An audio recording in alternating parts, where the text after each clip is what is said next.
بسم اللہ الرحمن الرحیم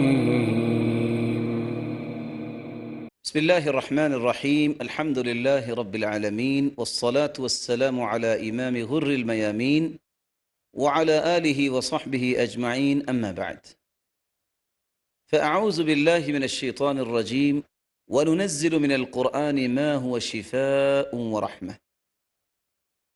رحمت الہی یہ ایک ایسی عظیم نعمت ہے جس کو حاصل ہو جائے اس سے بڑا کوئی بختور نہیں، کوئی سعادت مند نہیں۔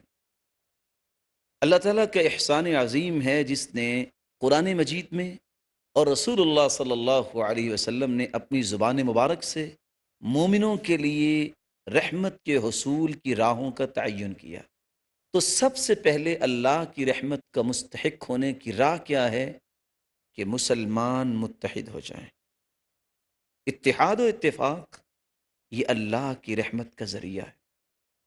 رسول اللہ صلی اللہ علیہ وسلم کا فرمان ہے من لم یشکر القلیل لم یشکر الکثیر، جو تھوڑی چیز پہ شکر نہیں کرتا وہ زیادہ پہ بھی نہیں کرے گا۔ ومن لم یشکر الناس لم یشکر اللہ، جو لوگوں کا شکریہ ادا نہیں کرتا وہ اللہ کا بھی شکریہ ادا نہیں کرے گا۔ التحدث بنعمت اللہ شکر، اللہ کی نعمت کو بیان کرنا یہ شکر ہے، اور وَتَرْكُهَا كُفْرٌ، اور اللہ کی نعمتوں کو بیان نہ کرنا یہ ناشکری ہے۔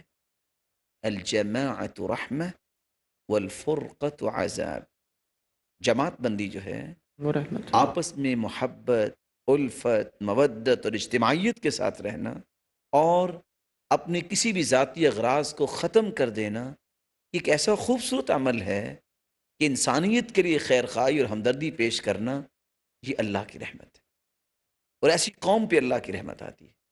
والفرقۃ عذاب، اور جس قوم کے اندر فرقت ہو، تفرقے بازی ہو، تو وہ قوم عذاب سے نہیں بچتی۔